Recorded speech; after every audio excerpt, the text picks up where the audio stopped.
नमस्कार बच्चों, संस्कृत कक्षा में आपका एक बार फिर से स्वागत है। जैसा कि आपको पता है कि हम संधि प्रकरण में अध्ययन कर रहे थे।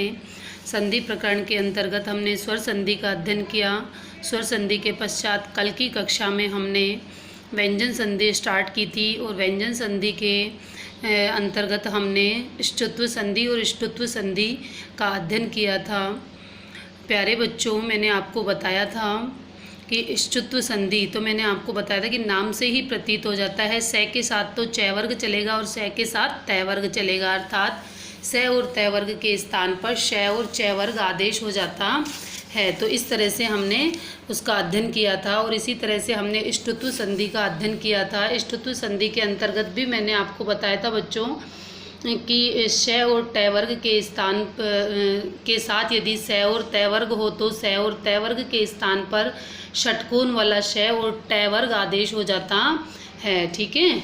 अब वर्ग में अगर मैंने आपको तय वर्ग बोला तो वर्ग में वर्ग का मतलब ये है कि आपके पास में तय की पूरी लाइन, जैसे त थ द ध न, ऐसे ही मैंने आपको श और तय वर्ग बोला तो क्या होगा, ट की पूरी लाइन ट ठ ड ढ न। ठीक है। अब हमको परिवर्तन किस में करना था, केवल तय वर्ग में करना था। तय वर्ग के स्थान पर तय वर्ग लिखना था। अब आगे हमारे पास में जो नेक्स्ट संधि है वो है जसत्व संधि। ये देखो, वही व्यंजन संधि का अगला भाग है जसत्व संधि।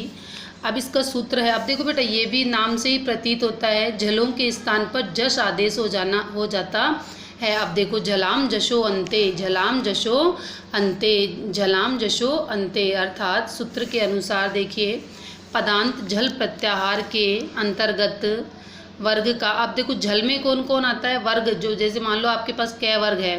अब कै वर्ग का 1 से लेकर 4 तक के अक्षर, अर्थात वो अनुनासिक जो अंतिम अक्षर होता है वह नहीं आता। जैसे कै वर्ग है तो कै वर्ग का क ख ग घ तक आएगा, और जो ये हैं वो उसमें नहीं काउंट करते हम झल में। ठीक है। अर्थात वर्ग का 1 से लेकर 4 तक के अक्षर क्या कहलाते हैं, झल कहलाते हैं। ठीक है। ऐसे ही हमने जैसे मान लो च वर्ग को लिया तो च छ ज झ य, ऐसे ही ट वर्ग को लिया तो ट ठ ड ढ य, ऐसे ही तय वर्ग को लिया तो त थ द ध न। अर्थात अपने वर्ग के 1 से लेकर 4 तक के अक्षर किस में आते हैं, झल में आते हैं। ठीक है। तथा और कौन कौन आएंगे, तथा श और से, तीनों और है, तीनों श और एक है भी हमारे झल प्रत्याहार के अंतर्गत आते हैं। वर्णों के स्थान पर जश आदेश हो जाता है। अब जस में कौन कौन आता है, देखो ज ब ग ड द, क्या क्या आता है, ज ब ग ड द। अर्थात देखो बेटा, ये संधि थोड़ी सी कठिन है, इसको एक बार थोड़ा सा आपको ध्यान से पढ़ना होगा, वैसे तो कठिन नहीं है। अब देखो, आपको वर्ग तो पता ही है, वर्ग क्या होते हैं, वर्ग का मतलब क्या होता है, जैसे कै वर्ग, ख वर्ग, है ना, च वर्ग, ट वर्ग। ठीक है। अब जैसे मान लो मैंने आपको कै वर्ग बोला तो कै वर्ग में वो पूरी लाइन आ जाएगी। तो अंतिम जो अक्षर होता है, मतलब 5वां जो अक्षर होता है, उसको छोड़ करके अन्य जो 4 अक्षर होते हैं और तीनों श और एक है जो होता है, वो किस में आता है, हमारे झल प्रत्याहार के अंतर्गत आता है। और उनके स्थान पर हम क्या कर देते हैं, जश आदेश कर देते हैं। वैसे देखो बहुत ईजी है, आपको थोड़ा सा एक बार समझने में ऐसा लगेगा, बाकी ईजी है ना। देखिए बेटा, आगे देखो, अर्थात उसी वर्ग का तीसरा अक्षर हो जाता है। जैसे मान लो आपके पास में कै आया, ठीक है। अब कै का तीसरा कौन हुआ, कै का तीसरा बताओ कौन हुआ, कै पहला है, ख दूसरा है, और तीसरा क्या है, ग। अपने वर्ग का क्या हो गया, तीसरा अक्षर हो जाता है। अर्थात अब जैसे मान लो अपने पास में च आया, अब च का तीसरा कौन होगा, च छ और ज, च का तीसरा कौन होगा, ज। ठीक है। अब इसी तरह से वर्ग का पहला, दूसरा, तीसरा और चौथा वर्ण यदि है, और ऊष्म वर्ण में कौन कौन आता है, श, से और है, ये 4 अक्षर आते हैं। इनको हम क्या बोलते हैं, ऊष्म वर्ण। इनको हम क्या बोलते हैं, ऊष्म वर्ण। अर्थात ऊष्म का मतलब क्या होता है, जिनको बोलने पर ऊष्मा, मुंह से तेज हवा निकलती है, वो ही ऊष्म वर्ण कहलाते हैं। जैसे देखो, श बोल के देखो, लंबी हवा निकलेगी, से है ना। इस तरह से हमने बोला तो क्या ही हमारे मुंह से तेज हवा आई, इसका मतलब ऊष्मा निकली, है ना। अब ऊष्मा निकली तो हमने उसको क्या कह दिया, ऊष्म कह दिया। ठीक है। अभी बिल्कुल छोटे, जैसे छोटे बच्चे पढ़ते हैं, बिल्कुल ऐसे बारीकी से मैं आपको बता रही हूँ। अब मैंने आपको वर्ग बताया, वर्ग का कौन सा अक्षर, पहला अक्षर कौन हुआ, कै। जैसे कै वर्ग है, पहला अक्षर कौन हुआ कै, और कै वर्ग का दूसरा अक्षर कौन हुआ कै, कै वर्ग का तीसरा अक्षर कौन हुआ गै, और कै वर्ग का चौथा अक्षर कौन हुआ घै।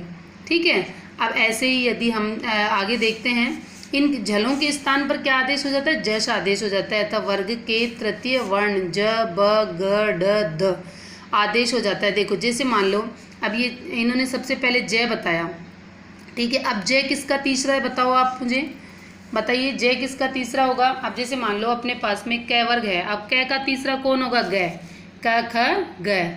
ठीक है, ऐसे ही च है तो च का तीसरा कौन होगा च छ ज। देखो च वर्ग का तीसरा कौन हो जाएगा जय। ऐसे ही ट वर्ग है तो ट का तीसरा कौन हो जाएगा ट ठ ड।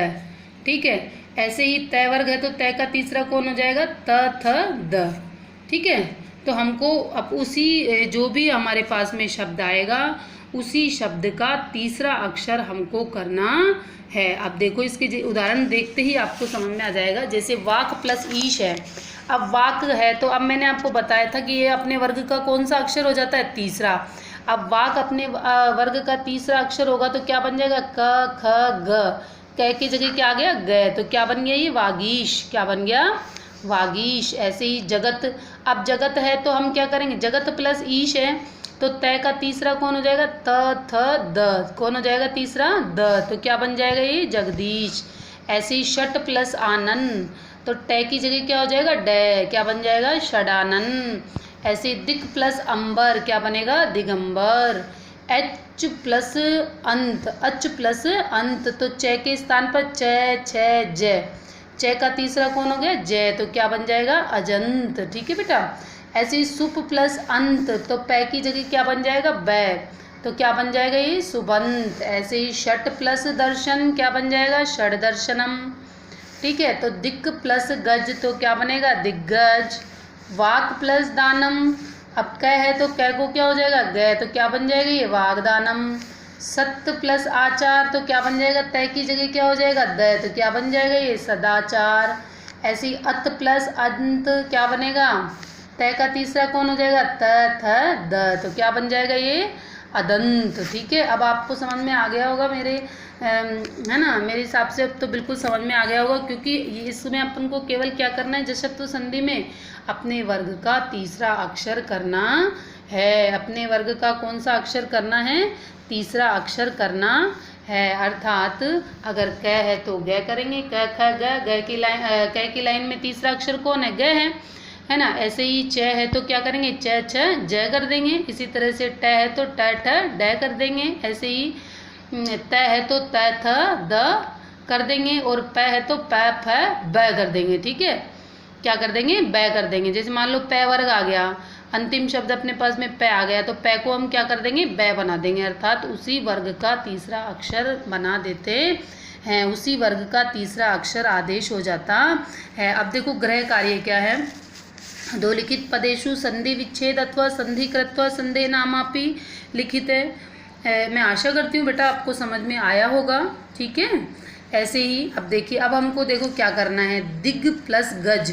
अब आपको कुछ नहीं बनाना, अब ग के स्थान पर क्या करेंगे हम। ठीक है, इसका संधि विच्छेद करना है हमको। ठीक है, अब देखो प्रश्न को समझो पहले। अधोलिखित पदेशु संधि विच्छेदम नीचे लिखे हुए पदों का आपको संधि विच्छेद करना है, और संधि कृत्वा संधि करते हुए उसका नाम भी लिखना है। जैसे दिग प्लस गज तो क्या बन जाएगा दिग्गज, जो भी बनाना है आपको स्वयं बनाना है इसको। ठीक है, ऐसे ही सदाचार का आपको संधि विच्छेद करना है। ऐसे दिक प्लस अंबर क्या बनेगा आपको बनाना है। जगत प्लस ईश क्या बनेगा आपको बनाना है।